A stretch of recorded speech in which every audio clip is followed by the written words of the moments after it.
Hey gang, want to let you know, the Slash and Bash Horror Sci-Fi Film Festival is back this year, August 5th through 7th at the Topeka Performing Arts Center in Topeka, Kansas, hosted by Keith the Critic and Terrible Tim. You guys need to check this out. Lots of amazing guests, including Victoria Price, the daughter of Vincent Price, and Leslie Easterbrook from The Devil's Rejects, and you guys out there might remember her from the Police Academy film. Awesome guests also include directors, makeup artists, and actors and actresses from movies such as I Am Lisa, The Fantastic Four 1994 and the documentary of how that was made, Darkness, Exposure, and Backwards Bubba. There's also going to be the Slash and Bash Film Freeway are also going to be having their annual short film contest. The Dark Crystal will be shown at 7 p.m. on Saturday night, and there's going to be many, many other writers and artists at the event as well, including an open game room. They're also going to be having a costume contest on Saturday night starting at 5 for the adults and the kids. That's sponsored by the Top City Cosplayer Coalition. Dress up, have some fun. Kids under 12 get in for free. For adults, it's $15 per day, but if you buy a 3-day pass, it's only $25.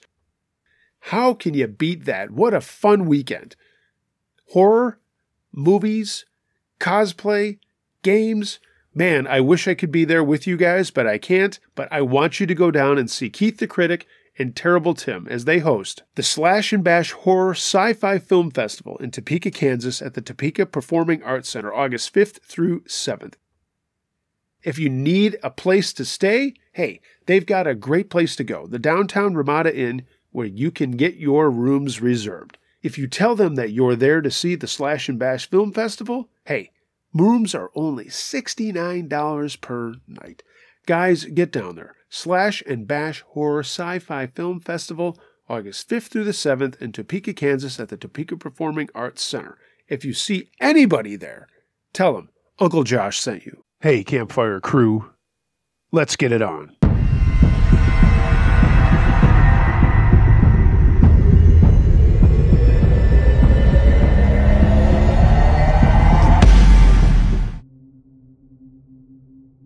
Lady at the Supermarket, submitted by KO151.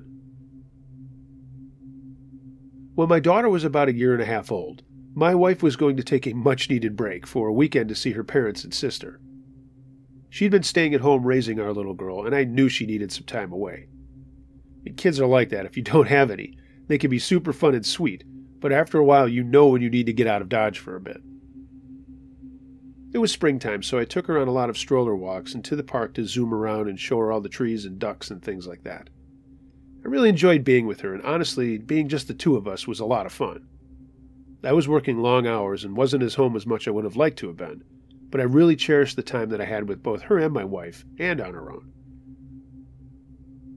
After her nap on a Saturday afternoon, I realized we needed some things from the store, so I got her in her clothes and into her car seat that doubles as a carrier for a shopping cart. I got her into a shopping cart and had a blanket over her, and I could just hear her playing with her stuffed cat and occasionally giggling and chewing on a teether. I was going up and down the aisles just grabbing the items that we needed, when I stopped to look at the side of a cereal box. That's when I heard a woman say, "Oh, can I see your baby?" I turned around and said, "No, I don't mean to disappoint you, but she's under her blanket and probably falling asleep." Which was a lie, but I just didn't want to show off my kid to every stranger who wants to look at her. It's weird to me that people want to do that. So I went back to doing what I was doing, and then walked away down another aisle. A few minutes later, I was grabbing something when I heard my daughter make a little noise. I turned around and this woman was back and pulling the blanket off the top of the carrier.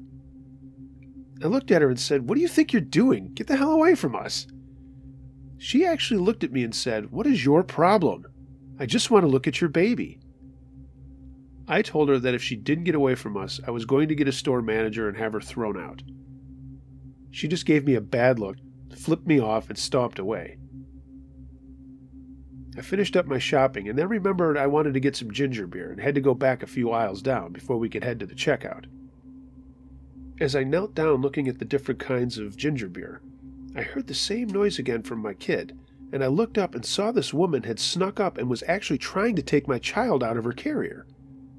I was not putting up with her shit anymore and yelled at her to get the F away from my kid. This woman had a crazy look on her face and actually tried to slap me. 2 people were in the aisle when this was happening, but they were down a ways, obviously hearing the commotion. She again reached over for my baby, and I knocked her arm down. I hauled back and punched her right between her eyes. She went down with a cry, and a bunch of people came running.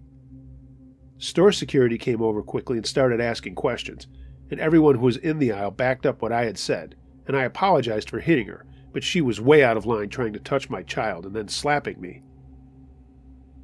She said she wanted to press charges against me as she held a handkerchief to her face. Eventually the police were called.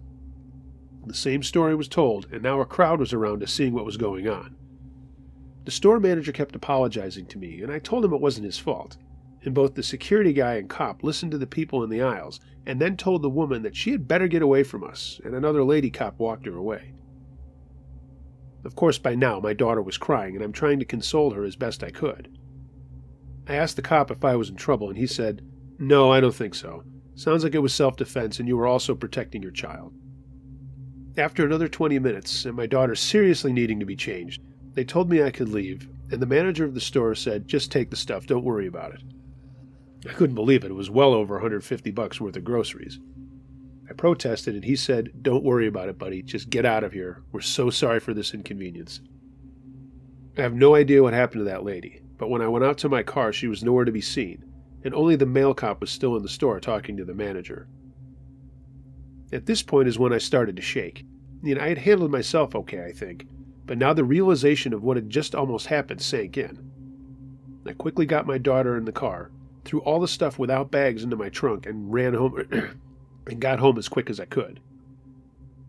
My daughter must have known what was going on somehow, even in her little 1.5-year-old brain, because after I changed her, she immediately fell asleep.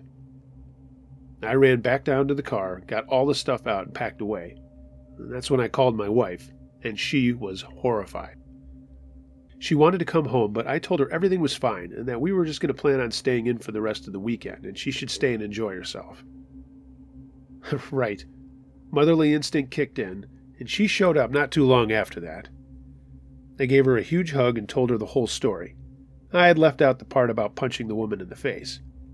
That actually made her laugh, and we relaxed until my daughter woke up. One time at a job interview, I was asked what my biggest fear was, and I made some stupid remark about Michael Myers. If I were to be asked that question today, I would say my child or wife being in danger. That's the God's honest truth. Everyone, I do not advocate hitting women, but to this day I do not feel any remorse for punching that woman right in her stupid face.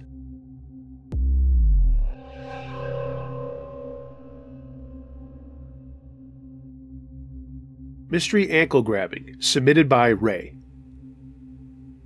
My father and his 4 kids, my sister and 2 brothers, split from my mother when I was really young. We ended up moving in with my grandmother until my father could get us a place of our own. I was about 5, maybe 6 years old, and I just remember I was really young.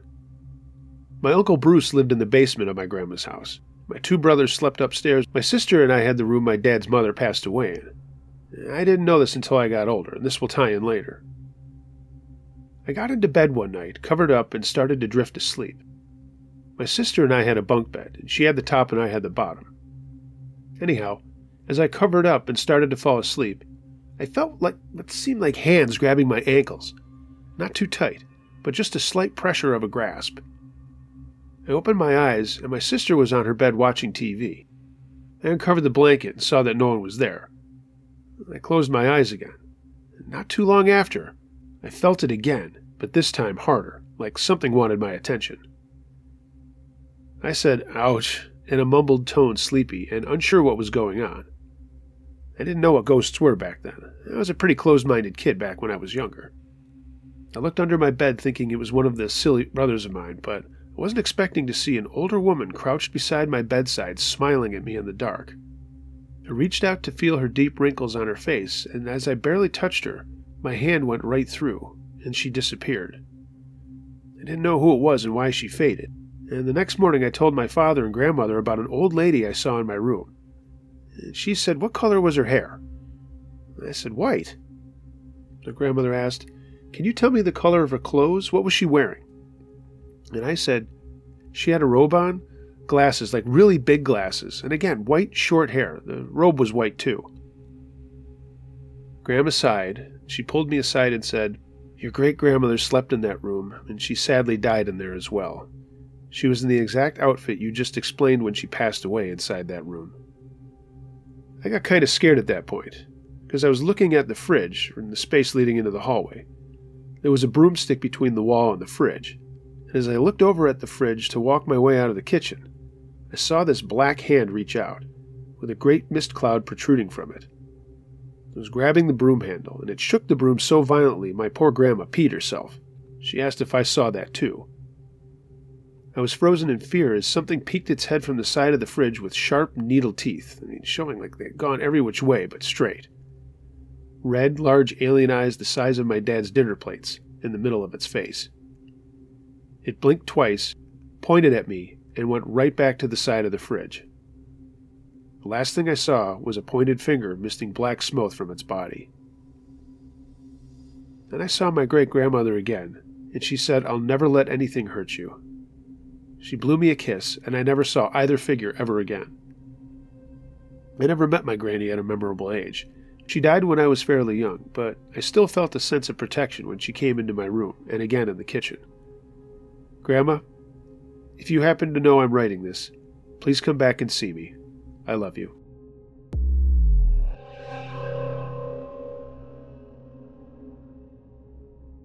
Scary Party Guy, submitted by Lindsay Q. When I was 18, my friend's parents went away for a couple of weeks around Easter. Of course, she did something I would never do and threw a party. It wasn't a huge party like you see in the movies, but it was big enough that some people showed up that we didn't really know.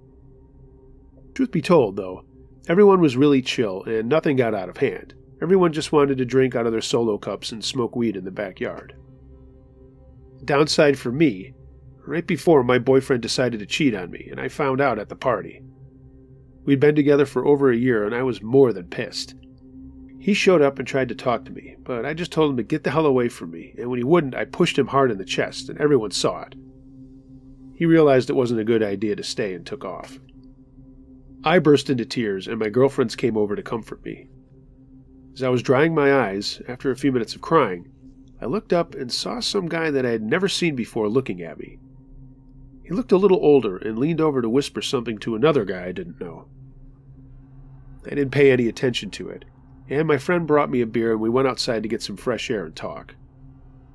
We were the only ones standing out there in the backyard, and I looked up into the back door and saw that guy looking out the window at me. I asked my friend, "Do you know who that guy is?" And she said, "No, but he's friends with so-and-so, who was a mutual acquaintance of ours." I just said, "Oh, okay," and when I looked back up, he had left the back door. The night went on, and I got a little tipsy just getting over my boyfriend doing what he did. People were starting to leave, and I was planning on staying overnight. But then I got a text from my now ex-boyfriend, and it set me off again. I just wanted to be by myself, and made a huge mistake and decided to walk the 5 blocks back to my neighborhood alone. Of course, being tipsy, I didn't tell anyone I left. Yeah, I know, real smart, real mature. As I was walking down the street, I was looking at my cell phone and not really paying attention to anything else going on. I heard footsteps behind me, and I kind of looked over my shoulder and saw someone walking on the sidewalk. I didn't think anything of it. We live in a pretty populous area, and there's people out on the sidewalks at all times of day. But of course, my beer brain wasn't thinking straight. After a few minutes, I noticed that the footsteps were getting closer and moving faster, so I started to speed up, now thinking something might not be right. Suddenly, there was a hand on my elbow. I almost jumped out of my shoes, but I heard a voice whisper, "Hey, just go with this. I've got your back." I kind of turned my head to see a guy I went to high school with, but I didn't really know. All I did know was that he was a football player and a wrestler. He whispered again, "Just keep walking." He looped his arm in mine and then stopped under a streetlight. He gently turned me around and leaned in to kiss me gently on the lips. To be honest, I was kind of turned on. He was good looking, but I was wondering what he was up to. He only looked across the street and whispered, "Okay, let's keep going." He told me in a hushed tone to go up to a house that was not mine, but close enough to it. When we were about 5 houses down from mine, I turned up a driveway and he walked up with me to the back of the house. I did know the people who lived there. They were friends with my parents. He got me around the back of the house and then turned and looked down the driveway back towards the street. He told me to wait right there and he'd be back in a second. I was totally confused, but had a gut feeling something was very wrong. He went back down to the street and I heard him shout, "Keep moving, pal!" And then another voice yelled back to him, "Hey, F you!" I heard footsteps loudly running and then the sound of someone running into a parked car. I was too afraid to go back down the driveway, so I just waited. After a few minutes, the guy came back and said, "Okay, let's get you home." We walked very quickly to my house and got to my side door. He said, "I know we've seen each other. My name's Randy. I didn't want to scare you, but there was this weird guy at the party that I noticed kept staring at you, and I overheard him say to a friend that he was going to get him some trim right after you left. You probably didn't even notice him, but he was following you on the other side of the street, staying in the shadows as much as he could. I just wanted to protect you and make sure that you were okay." That's when I looked down and saw that he was holding this big pocket knife. He looked at me and said, "Oh, yeah, I took this from him. He won't be getting this back and he won't be bothering you anymore." I couldn't believe it and just murmured a thank you. He smiled and said, "Get inside, you've had a long night." So I went in and he walked away and I immediately texted my friends. They hadn't noticed anything and then got very angry with me for leaving without telling anyone. When we got back to school, I made it a point to find Randy, and he was sitting with his girlfriend during lunch. I nervously walked over and thanked him, and his girlfriend had a look on her face like, "What?" I told her what had happened, and she looked at Randy, grabbed his hand, and said, "That's one of the kindest things I've ever heard." He looked at me and said, "No big deal, but be more careful in the future, please." I couldn't say thank you enough to him, and while he sat there with his girlfriend, as much as I wanted to steal him away from her, we did become friends online and in person. Thanks for looking out for me, Randy. I'm going to share this with you so everyone in the world knows what a gentleman you are. I could have been in serious trouble. You saw it coming, and you took the time to take care of someone who was a total stranger. Thank you, thank you, thank you.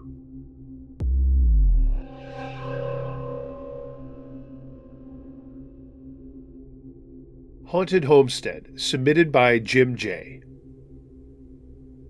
I grew up in my grandparents' home for 2 reasons. 1, my father left my mom, me, and my brother. And 2, the school district where my mom lived was not a good one. Mom had a great job and stayed with us every weekend, but the hour commute to and from her job was just too much to handle. My grandparents even went so far as to put their house in her name so me and Tony could claim legal residency for school. The house was on a main street in the suburbs, but the weird thing was that there was a funeral home next door that had been there since the 30s when both places were built. It was a family-owned business, and it's still there today.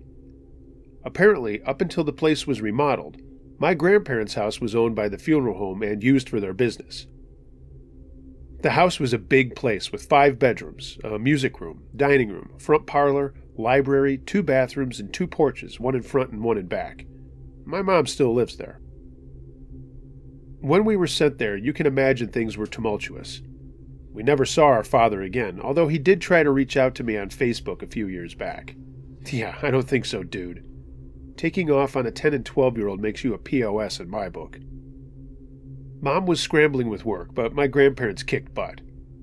They were strict but very loving. My grandpa was a World War II vet who didn't take any guff from anybody.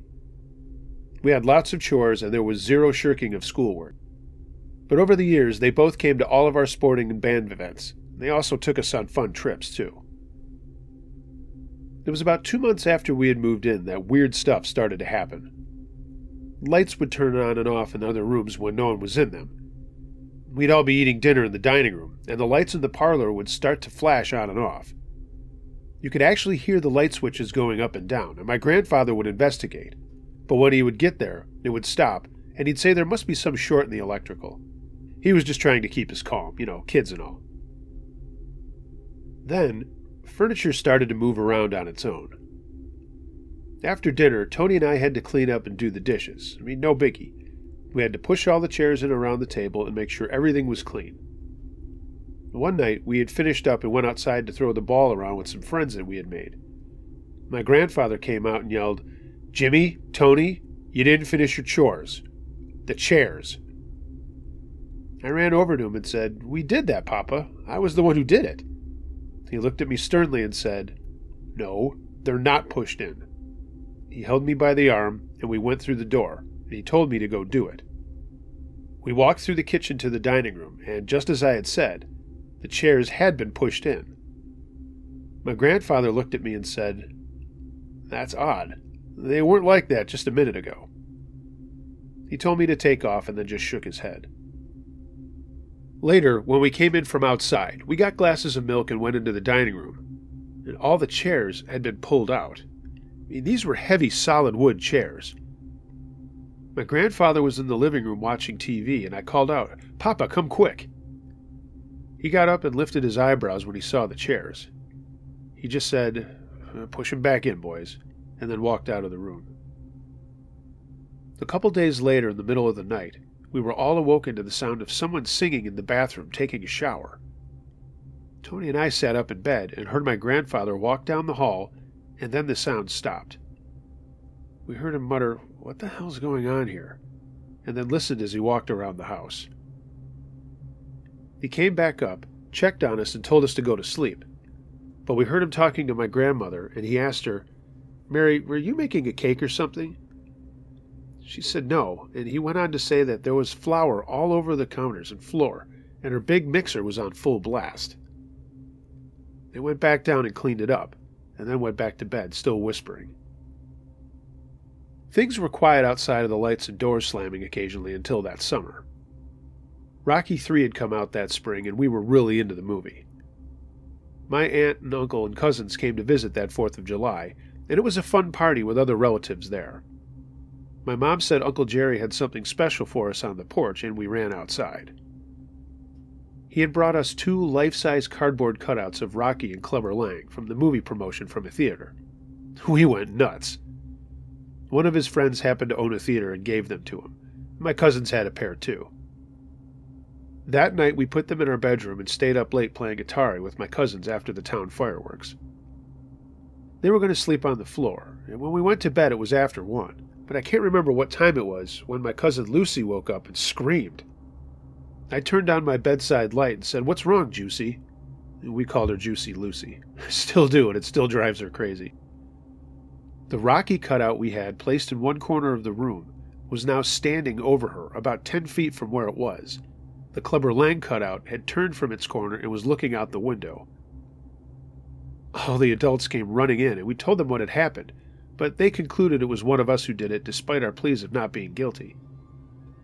We got yelled at and told to go back to sleep after putting them back where they were.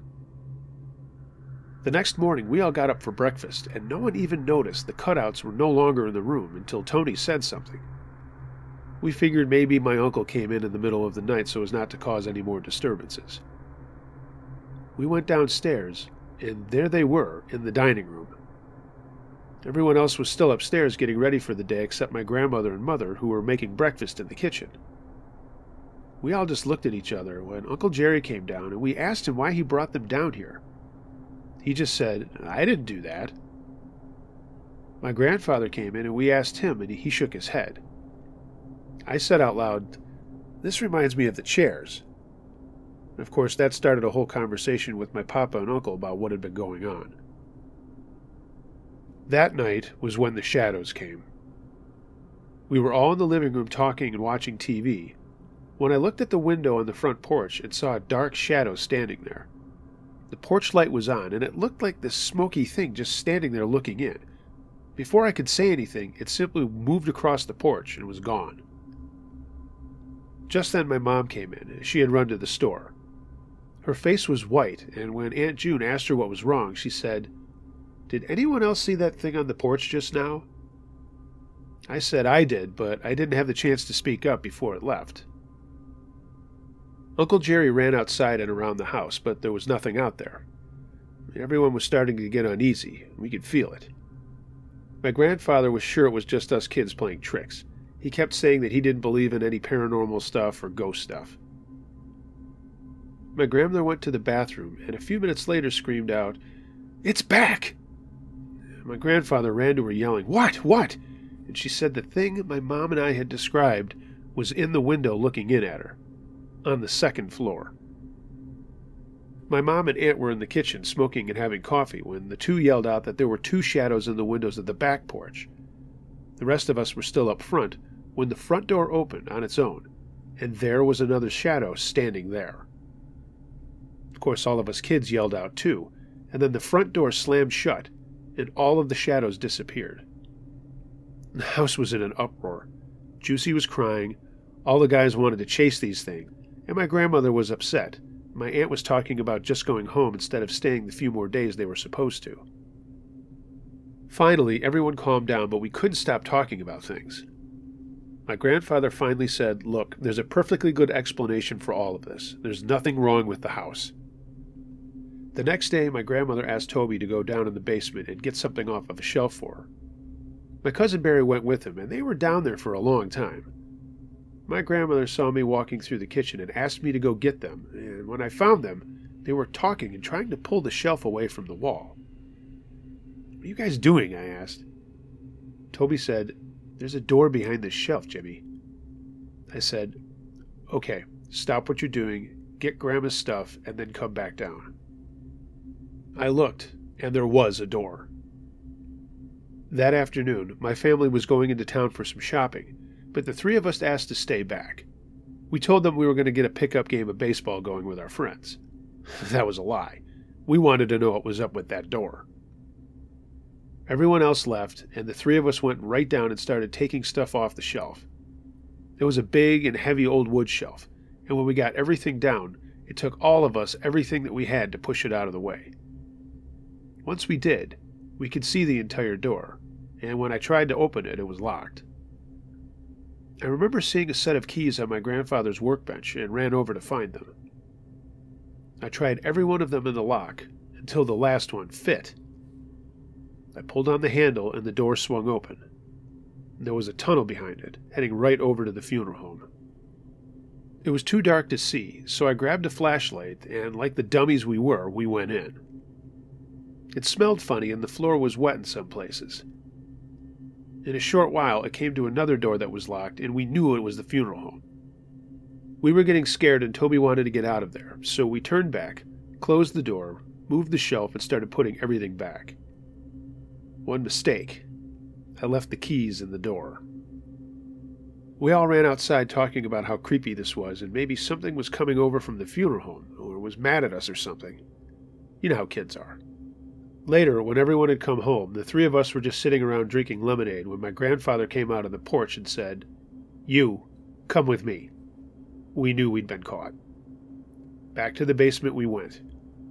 He pointed to the door and said, "Did you open that?" I mean, we were busted. There was nothing we could do. We admit it, and he shook his head with an angry face, said, "Get out of my sight." The three of us trudged upstairs, not saying a word. That night, things got worse.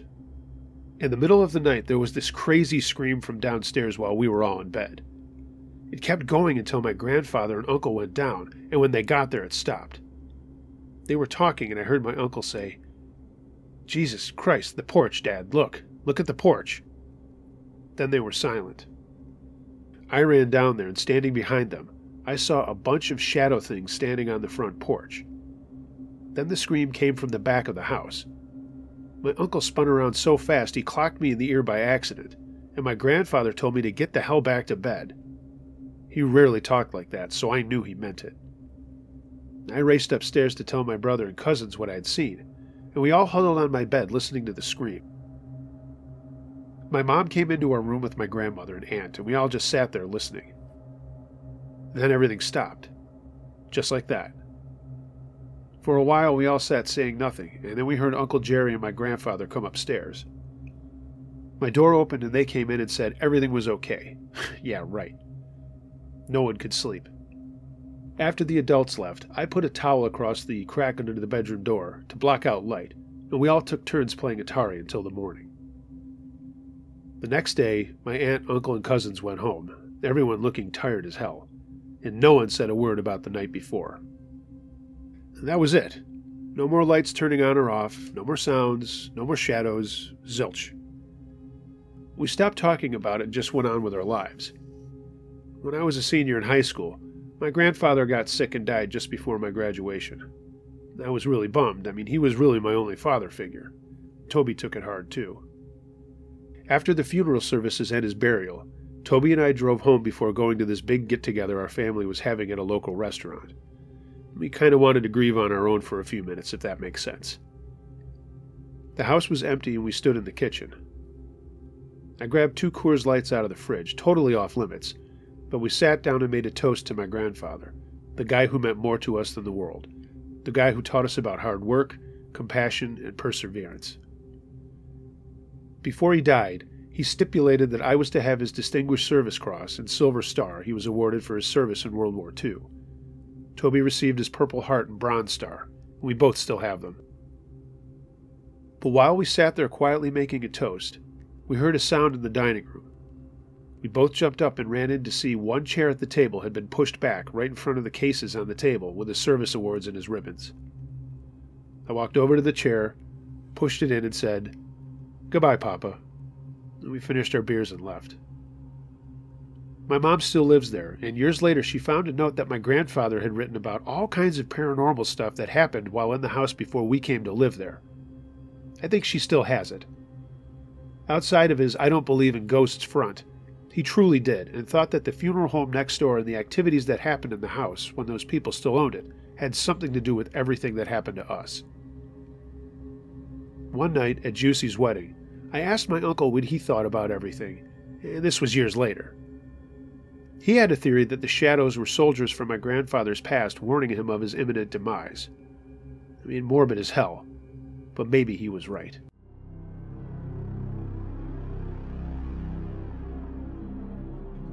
Hey gang, thanks for listening to Uncle Josh's True Scary Stories. I hope you enjoyed this episode. If you have a true scary story of any nature, and you would like to hear it narrated on this channel, email it to unclejoshtruescarystories@gmail.com. I read them all. Please like, share, and subscribe to my channel, and hit the notification button so that you always know when I upload. If you're looking to save on data costs, find me on your favorite podcasting platform. I am on every single one.